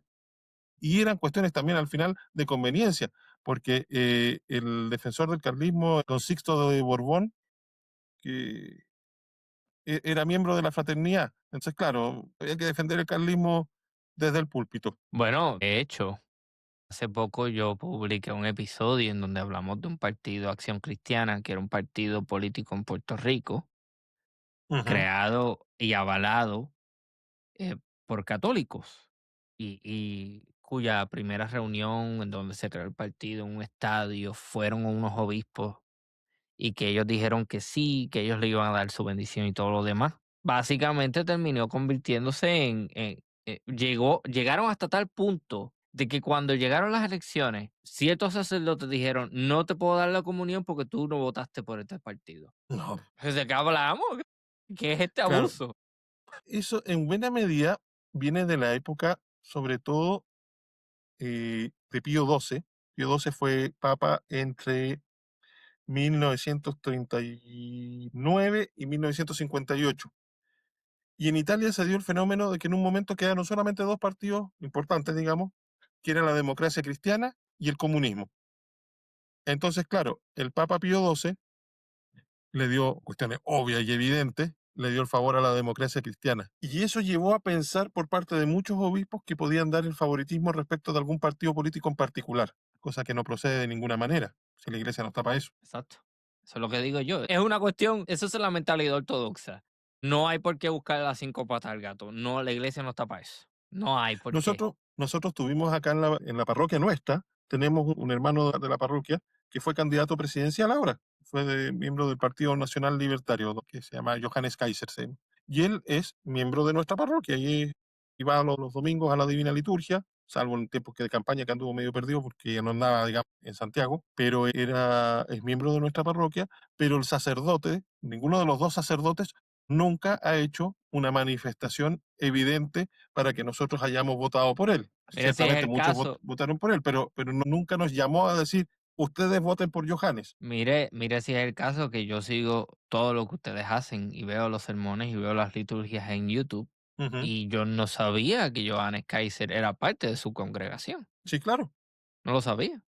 Para mí es miembro. probablemente era católico o algo así. No, no, no, es ortodoxo él. Y su hermana, que fue elegida senadora ahora, también es miembro de nuestra parroquia. Interesante. Pero quiero ir atrás un momento, porque usted mencionó algo bien importante que si lo dejamos ir, después voy a estar como que, no, no, Ujú. no hablamos sobre esto. Usted habla sobre la interpretación del texto y la importancia de ir a lo griego, porque que el griego, para los que no saben, fue el idioma que se utilizó para redactar el Nuevo Testamento, no fue otro. De manera que si no se entiende la Biblia en su contexto original, no necesariamente vas a tener acceso a un entendimiento más profundo. Por eso es que siempre se estimula a que los cleros, parte del clero, estudien griego también.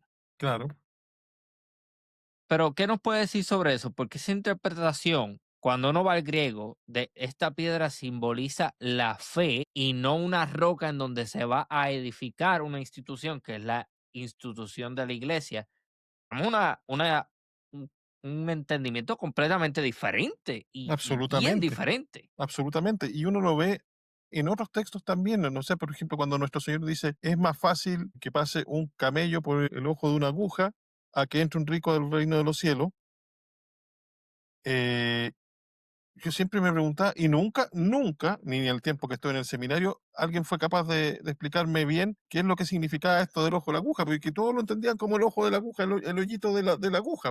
Ajá. Y cuando llegué a la iglesia ortodoxa, el padre nos explicó perfectamente y nos dijo, miren, y acá no solamente pensaba en lo griego, sino en el sentido que tiene para los pueblos que vienen de Oriente. Los pueblos eran ciudades amuralladas y por lo tanto en la noche se cerraban las puertas de los pueblos y quedaba una puertecita pequeña. Y esa puertecita pequeña, que era muy pequeña, que permitía el paso de una persona, se llamaba el ojo de la aguja, porque tenía justamente la forma así como del ojo de una aguja.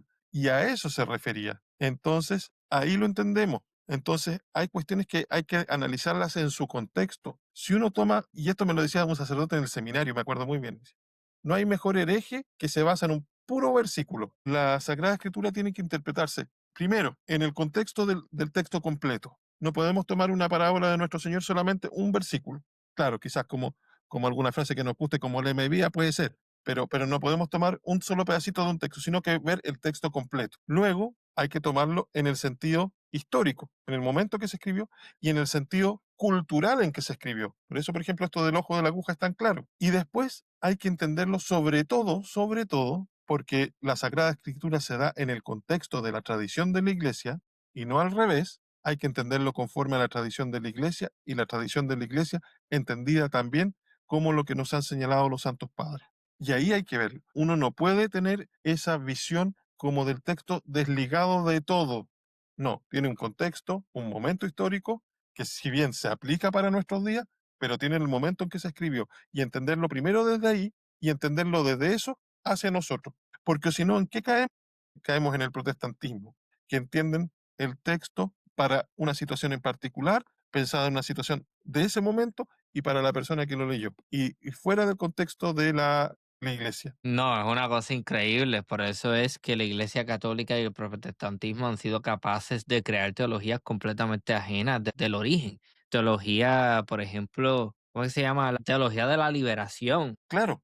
Además que ahí pasa también un error que siempre que a nosotros no nos ocurre dentro de la iglesia ortodoxa, sino que le pasa mucho a la iglesia católica. La iglesia católica siempre uno ve que va adherida en algún momento histórico a una tendencia filosófica. Entonces vemos en algún momento más antiguo que estaban unidos, habían, por ejemplo, San Agustín era más cercano al platonismo, otros después más cercano al aristotelismo, después viene Santo Tomás de Aquino, o Tomás de Aquino, no vamos a decir santo que es santo de la iglesia romana, Tomás de Aquino, que va unido, el tomismo se llama aristotélico tomista porque toma la filosofía de Aristóteles y le da una visión de orden cristiano, pero sigue ese modelo filosófico que, ojo, no lo recibe desde los textos griegos. Tomás de Aquino recibe a Aristóteles traducido desde el árabe. Ah, sí. Entonces, Santo Tomás de Aquino no recibe los textos de cualquier texto que haya ocupado, digamos, para fundamentar su pensamiento de Aristóteles desde el griego, sino que pasaron por estos pensadores árabes que estuvieron en España primero, o sea, desde, digamos, del Medio Oriente, y muchos que estuvieron en España, como Averroes, Avicena, y por ahí recibe los textos. Nunca tuvo un texto griego de, de Aristóteles. Y ahí viene el tomismo propiamente tal, que se mantiene mucho tiempo hasta que aparece el nominalismo, que es una corriente filosófica que está por parte de el principal, es Occam, Ajá, ajá. que entiendo que De es un ahí es donde agustino. sale la navaja de Ockham. De ahí sale la navaja de Occam. Y de ahí empiezan otros movimientos filosóficos a meterse, llegamos al existencialismo, y entre esas otras cosas, durante los años 60, se metió muy fuerte el marxismo dentro de la iglesia, regularmente acá en Latinoamérica, y se hizo una teología desde el marxismo. Entonces se interpretó el Evangelio y la Sagrada Escritura completamente en clave marxista. Y eso me entenderás que puede dar cualquier cosa y que no es de cristiano no tiene nada. No, y lo más interesante es que eso se desarrolla dentro de la Iglesia Católica. Y yo he estado recibiendo muchos mensajes, yo no les llamaría ataques, pero muchos mensajes de un individuo que tiene una formación en un seminario evangélico que se pasa defendiendo esto. Pero, pero ¿de qué estamos hablando? Es una locura. ¿Cómo es que se llama? La teología de la prosperidad que nace en el protestantismo norteamericano, si no me equivoco, que es esta idea de que si tú eres cristiano, tú puedes ser millonario y vas a ser rico y vas a ser bendecido constantemente con bienes materiales. Y eso es completamente ajeno a las enseñanzas Ajeno, y eso originales de la iglesia. viene del calvinismo, obviamente, porque recuerda que los puritanos que llegaron a Estados Unidos, ahora que se celebró hace poco el Día de Acción de Gracia en Estados Unidos, que tiene esta cosa de estos grupos puritanos que se pusieron después, tuvieron, digamos, buenas relaciones con los indígenas de Estados Unidos. Estos puritanos eran de origen calvinista, absolutamente. Entonces, el calvinismo tiene un trasfondo muy fuerte en la mentalidad propia de las personas de Estados Unidos y ahora se ha transformado en una especie de calvinismo que no dice relación con el cristianismo, pero sí esto de que hay que tener prosperidad en la vida, prosperidad económica para ser alguien, Ujú. que son Algo que a pocos mí, los elegidos para esto. sí, Porque en sí, definitiva el calvinismo tiene esto de que son muy pocos los que están predestinados a salvarse. Y es algo lo mismo, son pocos los que llegan a la prosperidad económica. Algo que a mí me llama mucho la atención es que dentro de la Iglesia Católica, el entendimiento de lo malo es algo que está allá afuera, el maligno, lo malo, Ujú. versus el entendimiento de la Iglesia Ortodoxa, en donde se habla de que el cristiano está sumergido en una constante guerra espiritual, siendo atacado y tentado constantemente. Una Sí, visión diferente. es diferente, pero no se dan todos los grupos del catolicismo romano. Todo depende. Lo que pasa es que el catolicismo romano eh, ha tenido una serie de, a través de las congregaciones religiosas que tienen diversas espiritualidades propias. Entonces, cada una tiene como una visión distinta de ese tipo de cosas. Y dentro de la doctrina oficial del catolicismo no existe eso, sino que ya se podrá dar como parte de cada congregación religiosa, cada espiritualidad propia de una congregación. Entonces, claro, tienen eso que señalas tú, pero también hay muchos que lo ven también como esta lucha interna entre lo bueno y lo malo, Ok. pero otros lo ven distinto. Varía. ¿Qué mensaje tiene para estas personas que están que de hecho yo no he conocido ni un solo católico personalmente que esté contento con el catolicismo posterior al Concilio Vaticano II? Yo personalmente no conozco a ninguno. Pero ¿qué mensaje tiene para estos individuos que dicen, sí, soy católico, tengo serios problemas con el catolicismo, me gusta el rito oriental, pero no estoy convencido todavía? ¿Qué mensaje tiene? Lo que pasa que quizás que les pase, pedirles que les pase más o menos lo que me pasó a mí. Yo me puse a estudiar y que estudien. Si lo que pasa es que acá hay que estudiar y estudiar historia. Por eso es bueno que, por ejemplo, escuchen al profe Leo, a mi hermano, Ujú, y otros sacerdotes, y estudiar la historia de la iglesia, estudiar la historia de la espiritualidad de la iglesia. Y ahí uno puede ir percibiendo que efectivamente dónde se encuentra la verdad. Y sería muy deshonesto cualquier persona que estudiando la historia no viera que en la ortodoxia está la verdad. Es la única forma de darse cuenta. Pero uno tiene, cuando estudia esto, tiene que llegar así como decían los escritores latinos de la Roma antigua, como sicut tabula rasa in quaniquil scriptum est, como una tabla rasa en la que no hay nada escrito. Y uno tiene que sacarse todos los prejuicios que puede tener respecto de la iglesia ortodoxa, como las cosas aprendidas en la iglesia romana. Uno tiene que tratar de llegar como sin nada. Y vamos mostrando qué es lo que pasó, cómo es la historia de la iglesia, qué es lo que ha pasado en la iglesia, qué pasó en los concilios, cómo se fue definiendo, dónde está la autoridad en la iglesia. ¿Por qué unos dicen que el Papa es la cabeza de la iglesia? ¿Por qué nosotros decimos que no? ¿Quién tiene la razón? Y ver que nosotros estamos en la verdad no es ser soberbio, sino es darse cuenta humildemente que tenemos por parte de Dios la gracia de conocer la verdad. Y por ahí va la cosa, ujú, que al final la fe que tengamos es un don de Dios y Dios nos va a dar este regalo. Y que hayamos tenido la suerte lo digo entre comillas porque es parte de la providencia de Dios, ujú. de conocer la ortodoxia, es un regalo muy grande. Entonces, en ese sentido hay que tratar de ser bien humilde y decir, a ver, yo vengo con estos pensamientos, no, es que la iglesia romana es la iglesia de verdad y los ortodoxos son todos unos herejes. Y no, pues, si uno, hay cosas de analizar, cuestiones de la historia, sí, pero cosas muy sencillas. Si uno ve cuando el cardenal Humberto de Silva Cándida excomulga a San Miguel Celulario, patriarca de Constantinopla, y dentro del texto de la excomunión señala que nosotros le quitamos el filioque al credo. Lo dice, no lo dice exactamente, pero da a entender eso. Habla de la procesión del Espíritu Santo y dice que nosotros negamos que proceda del Padre y del Hijo, siendo que es lo que ha creído siempre la Iglesia. Así lo entiende. No, po. La Iglesia justamente entendió siempre lo contrario. Fueron ellos los que le añadieron el filioque, no nosotros. Ujú, Entonces, ya venían ellos con problemas de su propia doctrina, ni siquiera sabían lo que había sido en realidad. O sea, ahí el cardenal Humberto de Silva Cándido, que uno pensaría que una persona instruida, va y miente en la declaración de comunión. Entonces, si uno tiene la humildad de darse cuenta, oye, en verdad, este tipo que era de la iglesia romana está equivocado. En su declaración mintió o se equivocó y no fue capaz de reconocerlo. Bueno, ¿quién soy yo para no reconocer si la verdad está acá? Si uno ve, hay un librito que se ocupa mucho en los seminarios y para estudiar teología de la iglesia romana. Siempre se le conoce por el Denzinger, por su autor, que más que ser el autor de un libro, es una recopilación de textos sobre el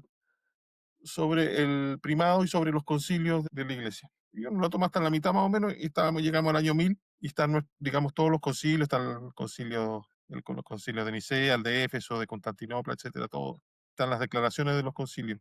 Y siempre le remarcan el primado de Pedro. Yo no leí el texto y no dice nada. No dice el primado de Pedro como lo entienden ahora, sino como lo entendemos nosotros, que es un primus inter pares. Entonces, hay que tener humildad para entender que la verdad la tenemos nosotros. Y humildad es andar en verdad, y si no es otra cosa.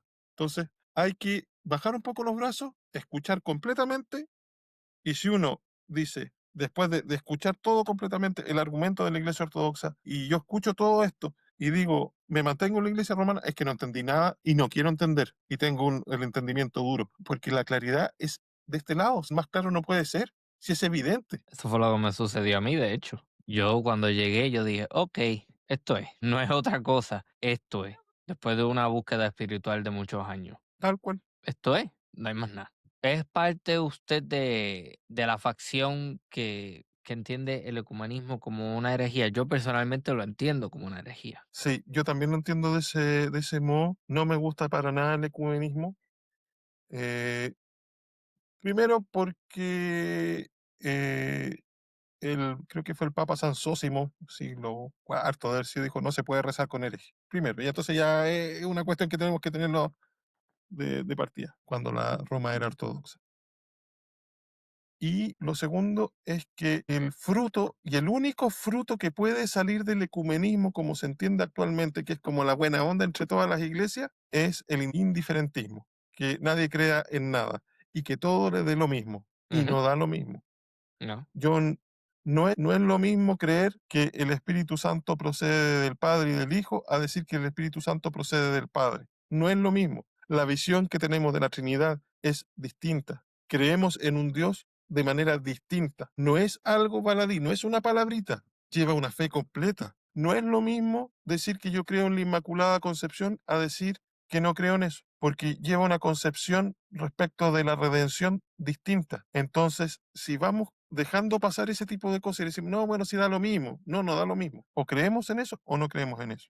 Y la fe Mm. de Jesucristo es la que estableció Él y esa es la que salva, no otra. Por eso es que yo no entiendo qué hace el Papa metido en una mezquita. Mira, yo no lo entiendo, no tiene nada que estar haciendo ahí. Ahora, lo bueno que hizo el Papa actual, porque le preguntaron, bueno, ¿y usted por qué no rezó como rezaron sus antecesores cuando habían ido a mezquitar? Papa Francisco, Juan Pablo II que besó el Corán y le dijo a los que se lo había dado, se lo había pasado, dijo, el Santo Corán, y lo besó. El Papa actual lo que dijo, por lo menos, y que me pareció bien, dijo, yo entré a la mezquita, perdón, estuve en la mezquita y le preguntaron, bueno, ¿y usted por qué no rezó ahí? Dijo, porque yo rezo en una iglesia ante el Santísimo Sacramento. Lo que parece bien, digamos. Yo hubiese sido él, ni siquiera hubiese entrado. Pero bueno, no, o sea, son signos que hacen mal. Uno puede decir, claro, tiene que haber una fraternidad universal y una pila de cosas así. Todo se da en la verdad y en la verdadera fe, no en otras cosas. O sea, lo que tenemos que pedir es por la conversión de los paganos y la conversión de los herejes. Y como que molesta que uno hable de esas palabras. Hoy dijiste hereje. Bueno, sí es hereje. Sí, sí, Y sí. esperemos que se convierta. Es pagano. Sí, Bueno, que se convierta. Si para eso estamos. definitivo. Sí, sí, sí, no. Y las cosas hay que decirlas como son. Eso es Claro. parte también del cristianismo, Y es falta de caridad no decirlo. definitivamente. Yo por Porque eso, no. a mí mucha gente me dice, no, que yo soy islamofóbico y que yo odio a los musulmanes. Yo no odio a los musulmanes, yo odio el Islam. Porque el Ay, Islam es una ideología de terror. es una Punto y religión se del acabó. diablo. Y no viene de Dios. Y Alá no es Dios. Dios es el que nosotros tenemos. Esa gente, Alá para mí es Satanás. Punto y se acabó. Tal cual. Y hay que decirlo. ¿Le molesta? No me importa. Sí, no hay dificultad en decirlo. Es lo que es. Cuando tu profeta asesina, es un señor de guerra y toma muchas esposas, entre las cuales está una menor de edad, de 6 años de edad, tu profeta no es enviado por Dios. Fue engañado por Satanás. Punto y se acabó. ¿Y qué Pero hacemos sí, por esas personas? Oramos por ellos para que encuentren la verdad y salgan de esa ideología de terror. hay que tener, como dice la escritura, hay que tener cuidado cuando el demonio se vista de ángel de luz. ¿Y qué le pasó a Mahoma? Se le apareció supuestamente el ángel Gabriel, quiere decir el diablo. Que de hecho, en los documentos que ellos utilizan, en uno de los hadices lo dice bien claro, que cuando se le presentó sentía que se quería morir, se sentía ahogado y que sentía que cuando saliera de esa cueva lo que quería era suicidarse. No lo digo yo, lo dicen sus supuestas sagradas escrituras. Cuando uno compara eso con la aparición de otros ángeles en la Biblia, ¿qué te dicen? As- Sentí armonía, sentí que no había carga, sentí luz.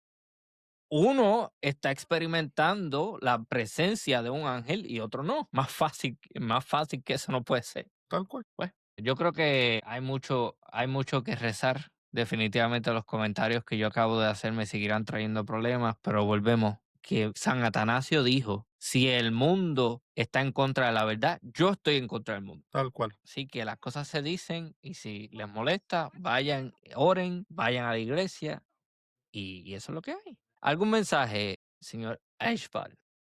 Ay, sí.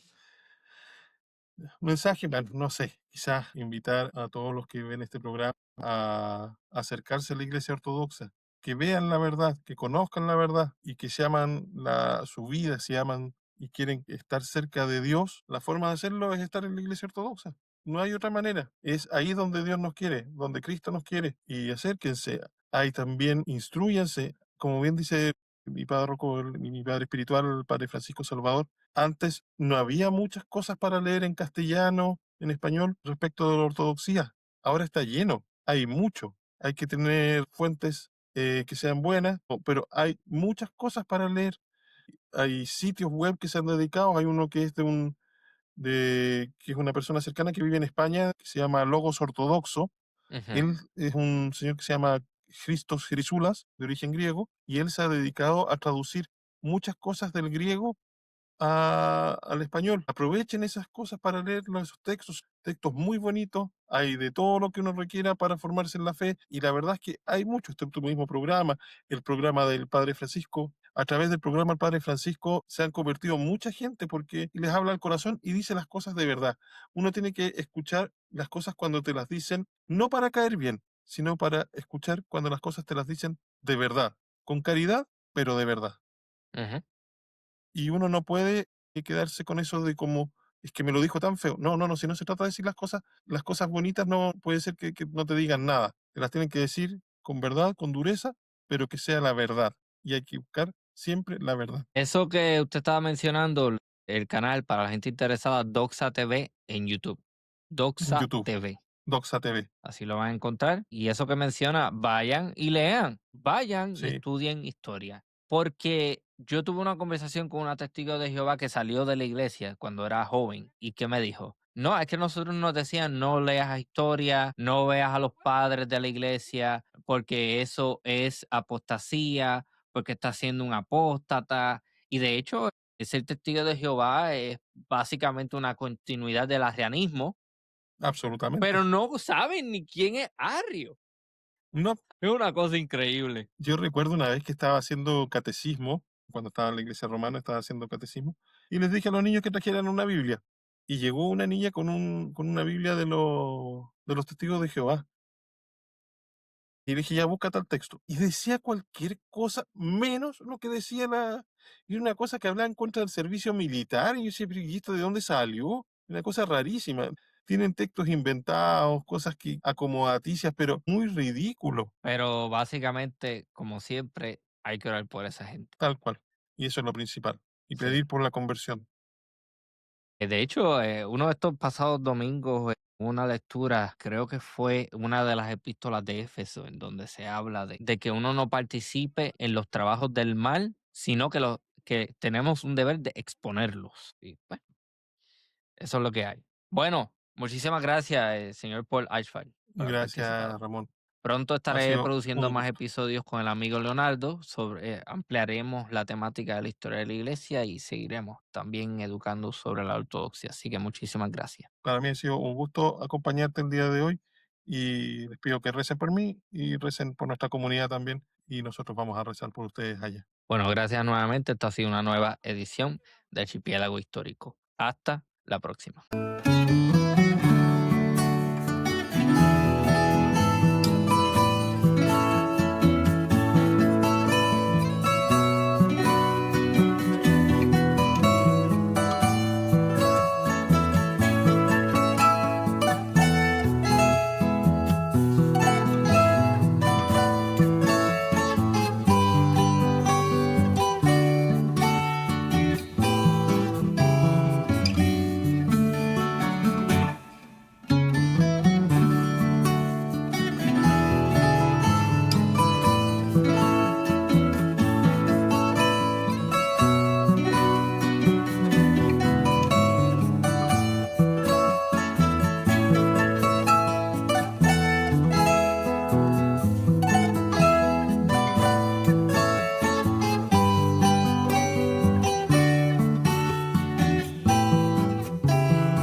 Logos Cinema is a premium streaming service featuring films, documentaries, series, lectures, and kids programming, all rooted in timeless Christian values. No agenda, no propaganda, just excellent storytelling that uplifts faith, family, and the human spirit. You'll find original productions, documentaries on history, saints, culture, and faith family friendly content, and Christian films from around the world, including exclusive titles available only on Logos Cinema. Logos Cinema brings it all into one place. At a time when mainstream entertainment drifts further from traditional values, Logos Cinema pushes back with beauty, meaning, and truth. And pricing starting as low as $5.99 a month. Visit logoscinema.com and sign up today.